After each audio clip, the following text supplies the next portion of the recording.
how are semiotic signs encoded in existing creative work? That has been Season 3's theme, so let us look at examples from design and illustration to see how, Let us look backwards and forwards to what we have learned this season and what Season 4 will focus on. A robin and a princess will help us here. Are you sitting comfortably? Then let us begin. Welcome to the final Semiosis 101 Omnibus edition from Season 3. Season 4 begins very soon. If you have watched the weekly Semiosis 101 episodes before, then you already know I am Dave Wood, and I explained Charles Sanders Peirce's semiotic theory of semiosis, sign-action, in design-centric terms. In this omnibus, I collect the final 3 episodes of Semiosis 101 Season 3, plus a preview of Season 4 into a single edition. These 4 episodes can be watched back to back in this edition on the subject of semiotic sign-action in practice. Season 3's overall semiotic theme is semiotic encoding, with a focus on how audiences make interpretations. What this season's theme means to you as visual communicators is that at long last you will see what semiotic signs can be, are, will be. For any new viewers joining Semiosis 101, welcome. We will build your confidence to encode semiotic sign-action into your own designs or illustrations during your own ideation phase to enhance visual communication. Why do you need Semiosis 101? Peirce's writing and terminology is very obtuse. On Semiosis 101, I translate Peirce's brilliant theory into language creators will understand and can follow. After all, we study design and illustration and not philosophy. So we need theory centered to creators' needs. Yes, that is why you need Semiosis 101. So subscribe and let us jump straight into Semiosis in action, semiotic sign action in practice.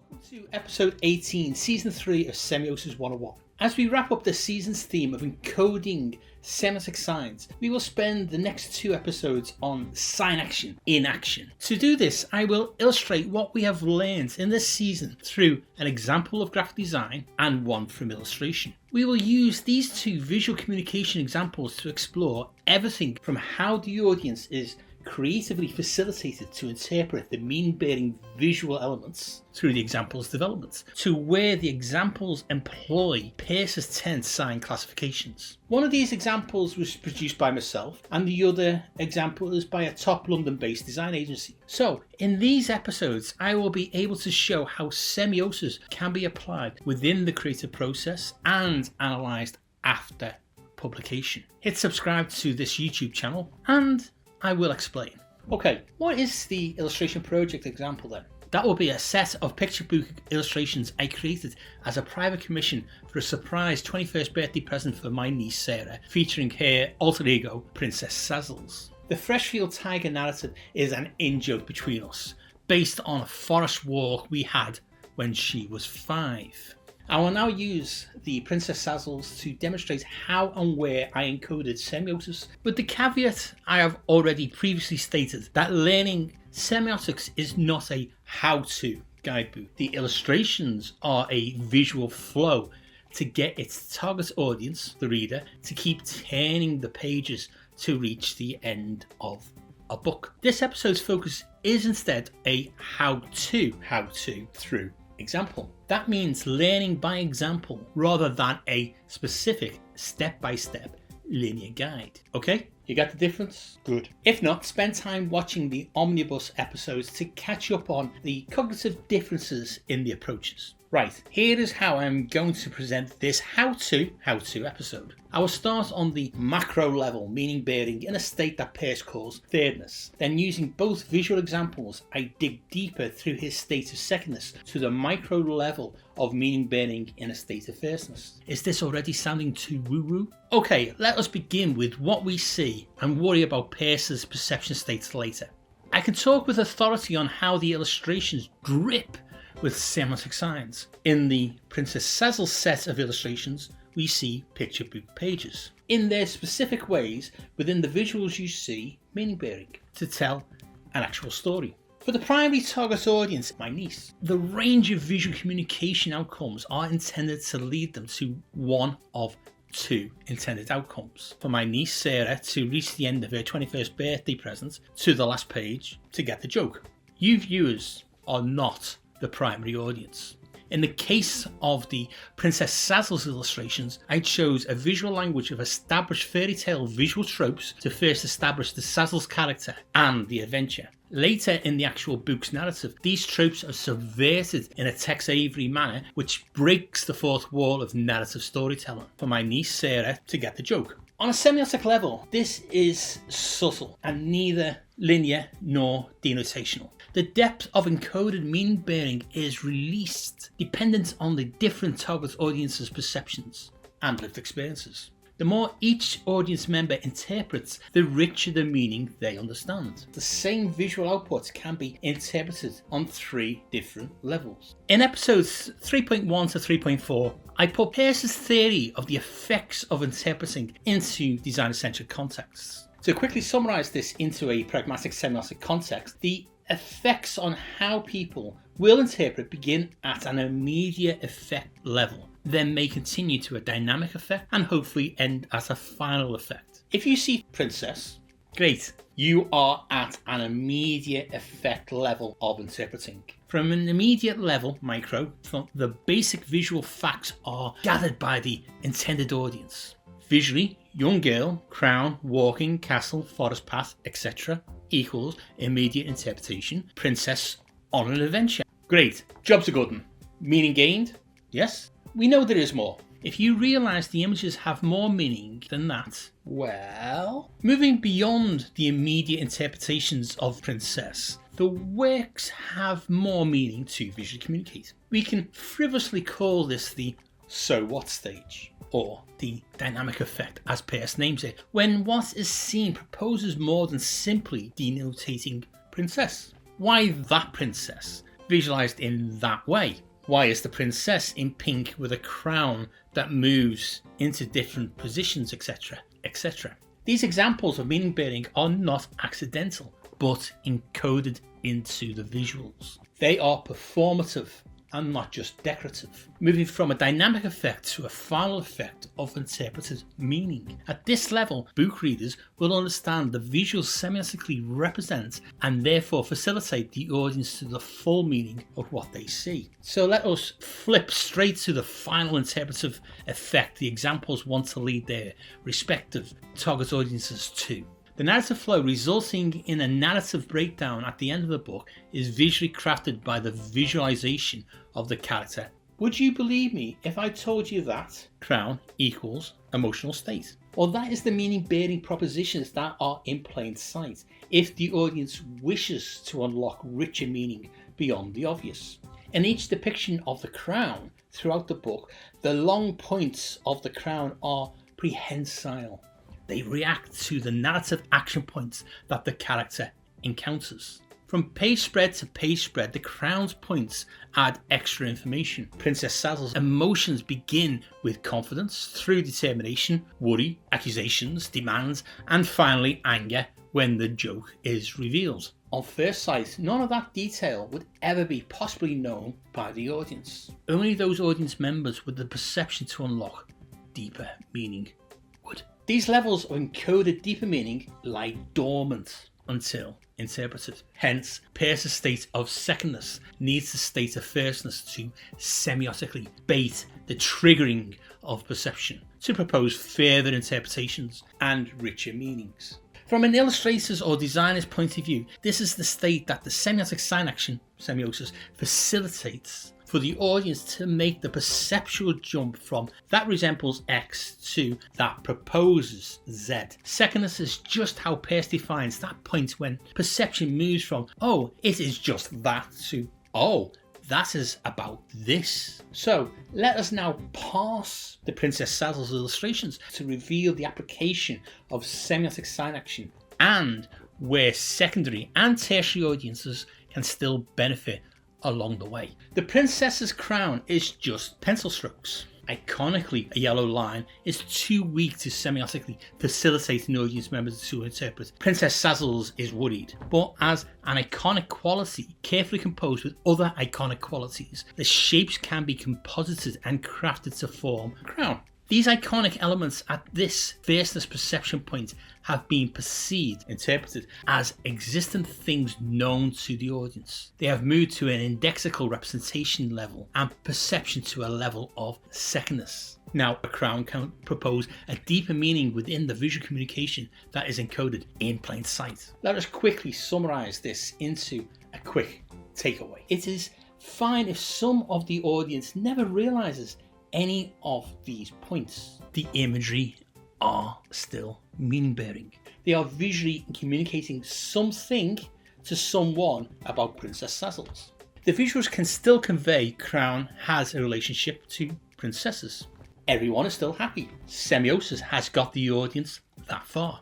The audience's perceptions just has not been triggered to interpret more yet. What is crucial to understand now, as this 10-minute episode draws to a close, is that the semiotic how-to of how to semiotically encode meaning is prevalent on one thing from the creative. Whether a designer or illustrator, this one thing is that everything we design or illustrate will always be meaning bearing. Come back next episode where you can see you have been doing semiotics all the time. If you want to get a deeper semiotic analysis on how semiosis works in the Princess Sazzles example, then become a Semiosis 101 producer on Patreon. As part of the great Patreon only extra content, I have posted longer videos where I go into greater depth. Check them out. This link is in the description below.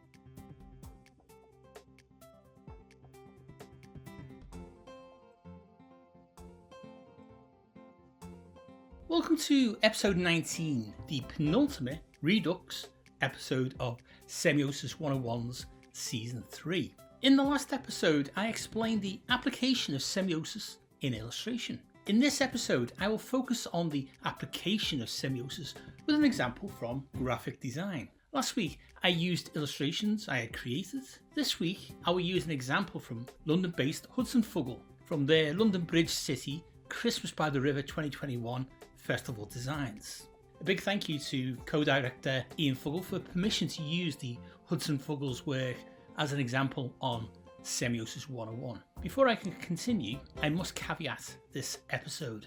Unlike the illustration example where I discussed how I actually applied semiosis, this episode will deconstruct where semiosis is present. Hit subscribe to this YouTube channel and I will explain. Hudson Fuggle have a regular commission from the London Bridge City to design and brand the theme for each year's Winter by the River Festival by London's famous Tower Bridge. In 2021, the festival theme developed into a storybook approach. Do you see any connections between last week's illustration example and this design example? So if you are sitting comfortably, I will begin to tell a tale of tacit application of semiosis. I say tacit as I know that the Hudson Fuggle designers just designed. I did say at the beginning of this episode that you creators have always been working semiotically. Do you also remember from past episodes where I have discussed the semiotic determination flow? I've used a macro level analogy of client, creative, audience to provide you with a familiar analogue. Well, to begin my tale of deconstructing where semiosis is present in the design example, let us begin with that macro level analogy of client, creative, audience. In autumn 2021, Hudson Fuggle's client, London Bridge City, commissioned the designers to help bring the magic back to the capital's largest free winter festival. In semiotic terms, let us call this the concept to be visually communicated to the target audience. Contextually, Christmas 2021 was the first Christmas after the beginning of the 2020 COVID pandemic that people could mix again in the open air. The client's concept of bringing the magic back for Christmas was the challenge. The design team ideated lots of potential ways to convey this to Londoners and tourists who now could socialise, still within COVID restrictions. the designers hit a big idea. The Hudson Fuggle team were provided with 3 festive woodland creatures, a robin, a fox and a stag, as the client had already commissioned 3 6-metre sculptures for the festival. The way they decided to convey the client's concept was to use these 3 characters to represent the festival's target audience. The big story to be told through the design work would be a re-emergence of society for Christmas 2021 from the shadows cast by 2020's lockdown. The 3 picture book characters were intended to brighten even the darkest December day. This representation to the audience of the concept would take the forms of animated films, environmental branding, competitions, social media content. A variety of different media formats for the visual communication of the client's concept to entice the audience to physically visit London Bridge City area. So far so good. The 3 animal characters designs utilise silhouettes of the familiar animal shapes. The animations and compositions gave the animal silhouettes a sense of existent reality through their animated movements and composed presence. To be technical here, with Peircean semiotic terms, the iconic representation of the animal shapes first provided a possible interpretation in the minds of the audience. Then once the audience were subconsciously satisfied they could identify the animals, the very same imagery begins to semiotically communicate at the next indexical representation level, as a robin, a fox or a stag. This movement from iconic to indexical representation is enabled by the audience. The silhouettes do not change, their meaning remains dormant in plain sight. A silhouette only visually communicates meaning if the interpretation has an effect on the mind of the audience. Hudson Fuggle's representation of the client's concept ultimately needed to lead the desired action to get the audience to visit the festival. Therefore, the visual language of a fairy tale was employed across the festival's identity, print and digital engagement ideas. In the previous illustration example, I indicated where I applied Peirce's 10 classes of semiotic sign. So I will now deconstruct Hudson Fuggle's design to demonstrate where these 10 sign classes are also utilised. I say deconstruct as the designers designed as they normally would. However, tacitly they were working semiotically. There are a myriad of visual qualities that create the tone of voice and context for Christmas and winter. There are also a number of visual tropes that create a storybook and fairy tale vibe. Each of these visual elements are meaning-bearing sign wands. Sign wands are instant hits of possible meaning from familiar qualities. The dark gradients from gold to violet are familiar qualities to twilight winter skies as the sun sets. The glistening golden yellows are familiar qualities to warm winter fires in the hearth. Hands up who actually has a roaring fire anymore? Not many, eh?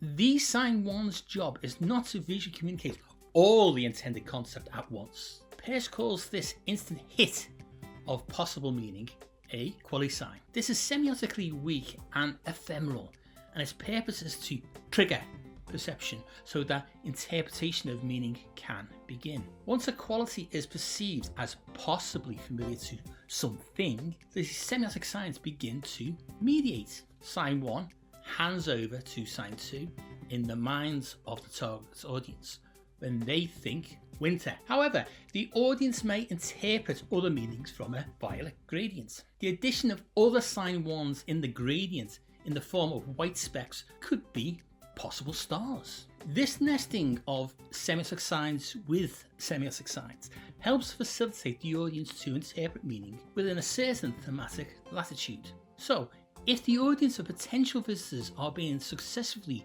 semiotically mediated, then sign 3 helps their interpretations to a possible existent thing, e.g. winter sky. The class of sign 4 has been described as a sign of direct experience. The audience's own lived experiences help them to subconsciously understand more of what the visual communications mean. Nothing has changed in the picture book visual language. However, the change is happening in the minds of the audience. The external signs mediating sky now continue internally. The same graduated colours now as a sign 4 class actually suggest in the audience's minds a winter twilight sky. The audience have knowledge of the existence of winter twilight sky, so when mediated within the designs, the audiences are satisfied that this is not a summer festival. Signs 5 to 10 move mediation from mere possibilities and suggestions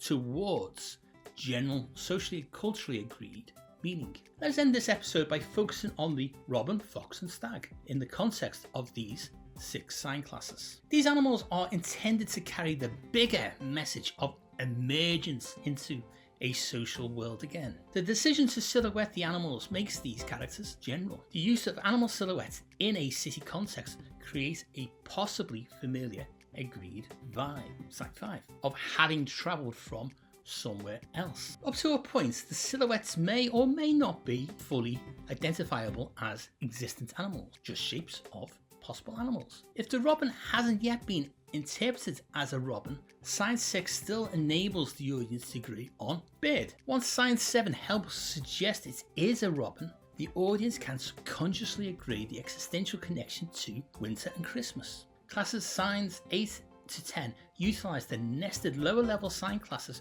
to ensure the audience generally accepts these animals are proxies for other things like magic, merchants and visitors.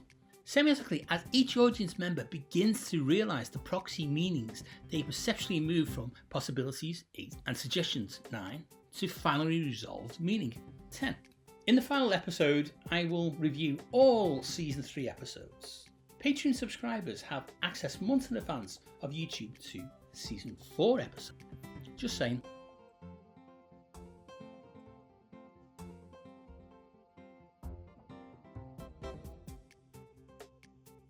In this final Season 3 episode, I will review this season to demonstrate what we have discovered about semiosis so far. This season's theme was encoding semiotic science. Therefore, I applied last season's semiotic Rosetta Stone metaphor theme into applying Peirce within visual communication. Season 3 also became the first season that could be watched months ahead of YouTube by becoming a Semiosis 101 producer with a Patreon membership.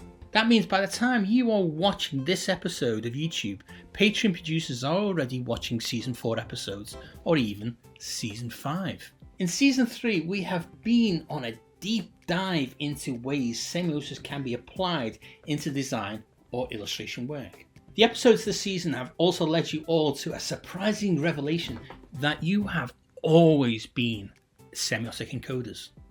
This Semiosis 101 season's first 4 episodes helped to orientate you first to how your audience semiotically perceives, understands and interprets what you visualize. We explored this through the pragmatic lenses of how Peirce explains the effects of interpretation in the mind of the audience. Episode 3.2 focused on the immediate effect of what is seen. Episode 3.3 then focused on the dynamic effect, where more meaning is perceivable, to then end on the final effect in episode 3.4, when the audience is sure of understanding the full meaning.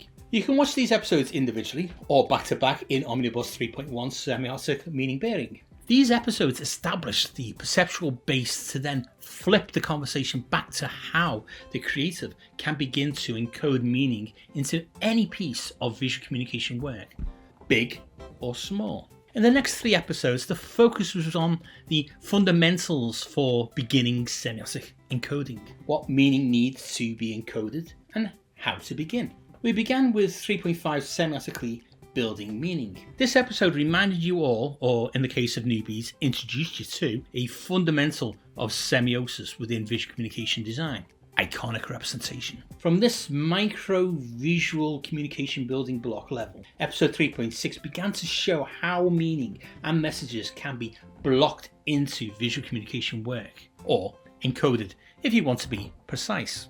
Then in episode 3.7, we cemented this semiotic encoding of meaning firmly within your ideation process. You know, the phase when you began to find ways to answer a brief. More on that next. You can watch episodes 3.5 to 3.7 individually or back to back in Omnibus 3.2 semiotic building blocks. Ideation, ideation, ideation. With our turn from interpretation and encoding to ideation, episodes 3.8 to 3.10 took us into a client's brief, 3.8, your first semiotic idea, 3.9, and then semiotic sketching, 3.10. These episodes were grouped into a sub-theme of semiotic sketching and demonstrated how iconic representation has always been present within sketching ideas. See? I told you you have always been doing this. In these 3 episodes, I consolidated the interpretive effect on the mind of the audience, how a basic semiotic sign encodes meaning, even if only as a weak quality, with how creators begin any design or illustration job, with a rough sketched idea.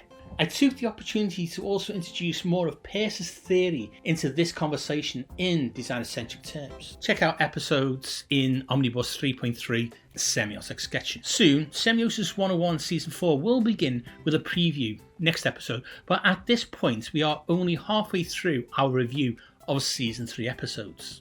With episodes 311 to 314, we began to join everything together with these new Peircean theoretical terms into designer-centric understanding. Our old favourite panda drawing example was replaced with an example closer to home, the Scout-Scott visual identity. The live bird's image that forms the identity was the main focus. The question was asked, when is a bird not a bird? Which framed the explanation of how encoded semiotic signs are already in plain view. What communicational power they have is dependent on the interpreter. So I used this example to begin our designer-centric explanation of how Peirce defines the triads of sign-action power levels. These are grouped in 3s around the semiotics of perception, interpretation, and delivery. As we know, Peirce's terminology is obtuse, so I began to use analog terms that are more useful to creatives. In sets of 3, these different semiotic sign-action power levels are a result of the interfacing between perception, interpretation, and delivery of the meaning. Understanding this flow between 3 interdependent functions within the semiotic encoding helps set up the next 3 episodes. These explain Peirce's 10 semiotic sign classifications. These 4 episodes on the semiotic power levels can be watched individually or back to back in Omnibus 3.4 Interpreting Semiotic Signs. From these episodes, the season began to turn toward the finish line with 3 episodes on what Peirce's 10 sign classifications are, why they are important, and more importantly, what they mean to creatives. In episode 315, we revisited what I had already begun to explain back in season 1. I started to use more and more designer-centric analog terms for Peirce's obtuse originals, building on what we had established toward a fresh way of understanding Peirce's theory. This allowed me to begin discussing in episode 316 a new concept with you all about the delivery of the semiotic meaning. I used the term sign vehicle specifically for this, so you can picture different modes that semiotic meaning can be delivered by. By episode 317, we were then ready to frame 10 ways to semiotically encode meaning within your visual language. This explanation was beam powered without any smelly guffs. So before we sprint to the end of this review, these 3 episodes are collected in Omnibus 3.5, the 10, yes 10, semiotic signs. To end season 3 on encoding semiotic signs, I spent the last 2 episodes on using examples, one from design and one from illustration, to explain how it all comes together. Just as importantly, in these episodes, I reinforced the revelation that whether you are aware or not, whether you believe it or not, or whether you accept it or not, creatives have always been encoding semiotic signs in your work.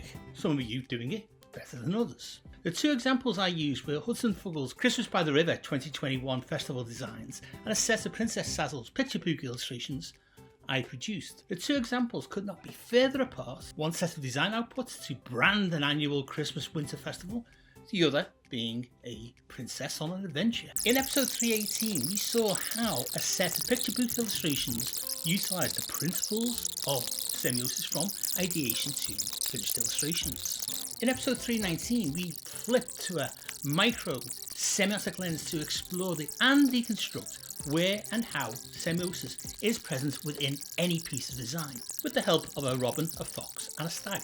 These analyses took us down the two different target audiences' perception levels, from thirdness through secondness to firstness. From an encoding semiotic science perspective, we explored how meaning can be creatively applied within Peirce's 10 classes of semiotic sign.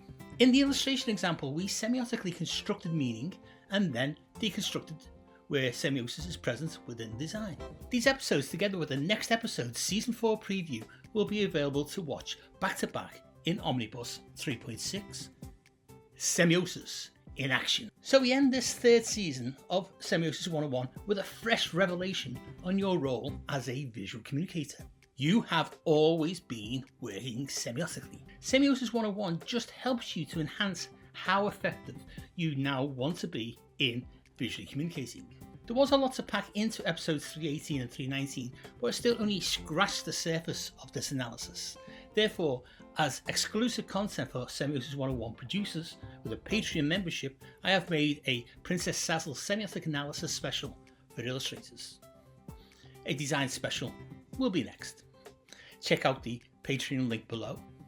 Next week we will preview Semiosis 101 Season 4's theme for the next 20 episodes. But if you were a Semiosis 101 producer, you can be watching Season 4 months in advance of YouTube on Patreon. Just saying.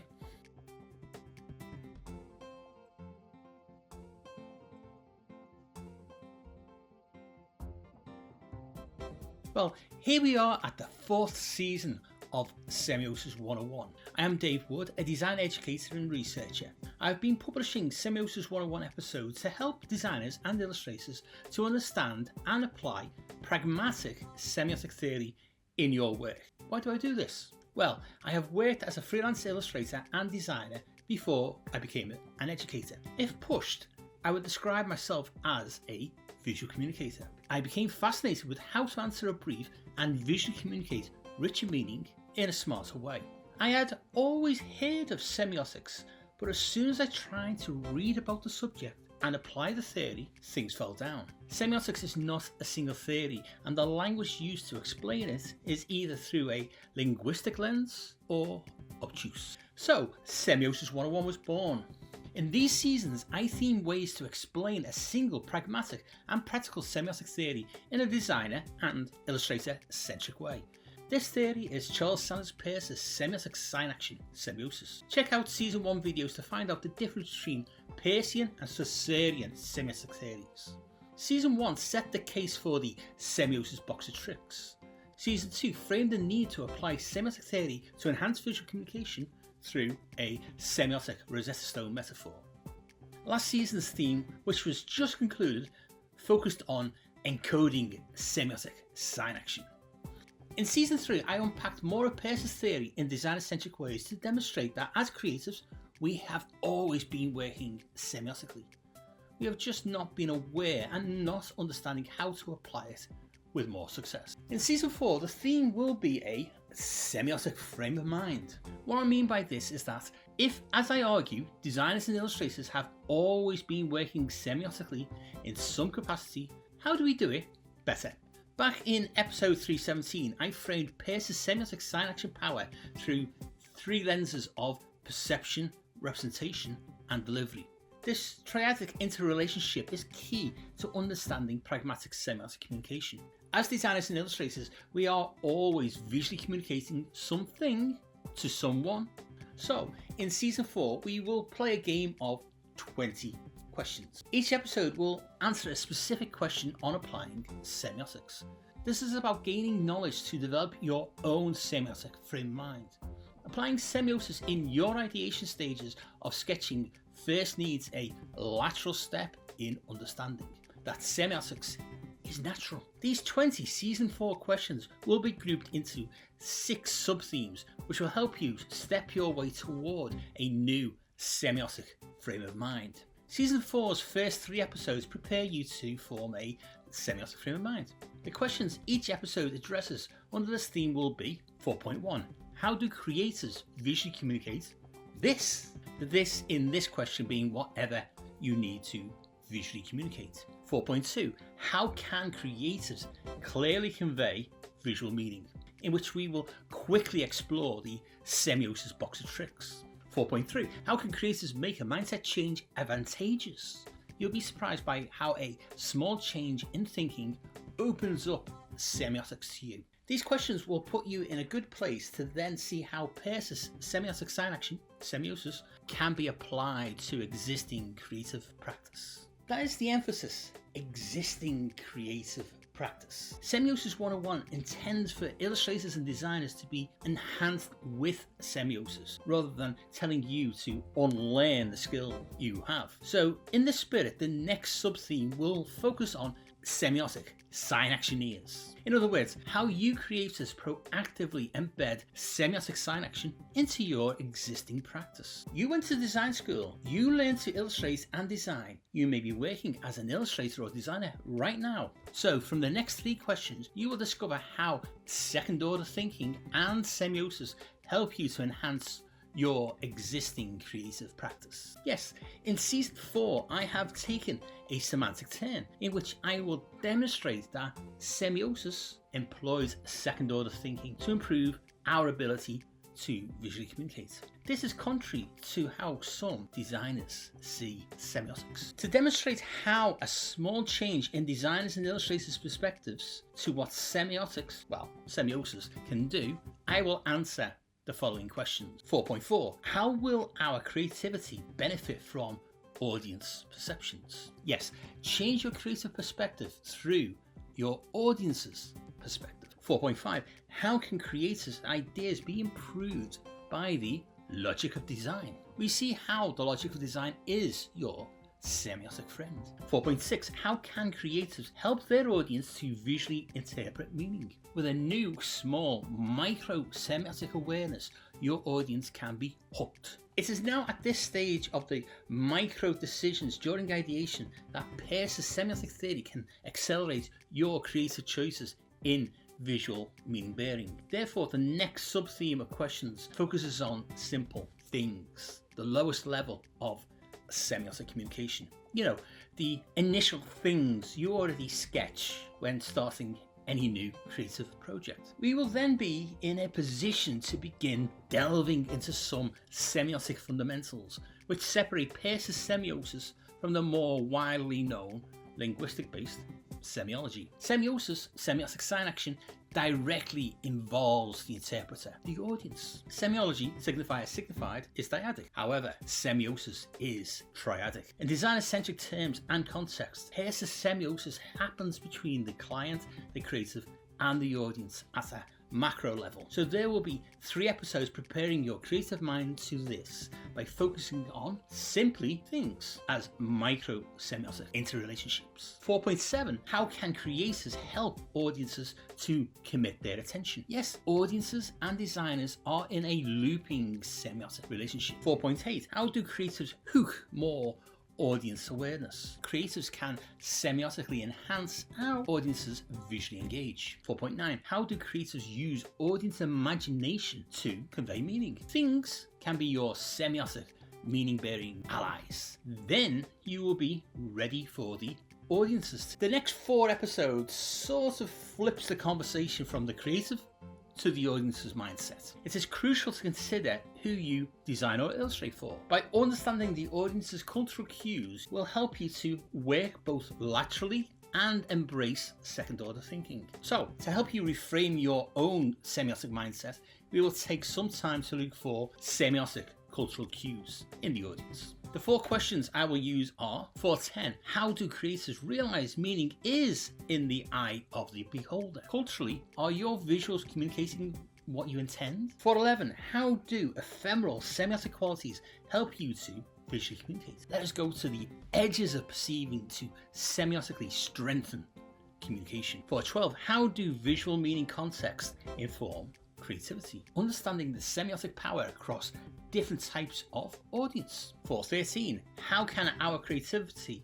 be enhanced by other points of view? Breaking first order thinking in your semiotic ideation. Now that we have looked at the mindsets of both creatives and audiences, I will be ready to mix metaphors and pull my way through another 4 episodes around the sub-theme of a semiotic Trojan horse. We will saddle up, and ride this theme, across the range, of possible ways to hide meaning-bearing semiotic signs in plain sight to enhance visual communication. 4.14, how can creators avoid second-guessing what audiences understand? Visual communication semiotically hitching a ride to facilitate meaning. 4.15, how can creatives semiotically communicate complex messages? Semiotically clarifying complexity through effective sign action. 4.16, how can creative messaging be semiotically mediated to an audience? The audience already know stuff, so we have a semiotic shorthand. 4.17, how can creativity be enhanced by engaging our audience's intuition? That looks like this enigma. So later in the year, we will reach the end of season 4 and be able to summarize how, with Peirce's Semiosis and Semiosis 101, we have been creatively crafting a semiotic mindset in new creatives. The final 3 questions will be: 4.18, how can you creatives strengthen your meaning-bearing impact the crafting of a semiotic mindset? 4.19, how can semiosis change a creative's mindset? Small, simple changes lead to fresh, positive impacts. 4.20, how far have you semiotically reframed your creativity? A review of how far you have changed your creative mindset. Remember to subscribe to Semiosis 101 on YouTube to be notified when the next free episode is published, or become a Semiosis 101 producer on Patreon and watch all episodes months ahead of YouTube, plus other exclusive content and gifts. Hint, hint. See you all again for the next Semiosis 101 episode. Semiosis 101 is unique in helping illustrators and designers to semiotically enhance your visual communication skills. 1 designer-centric semiotic video at a time. Remember to hit subscribe to be notified when the next episode hits.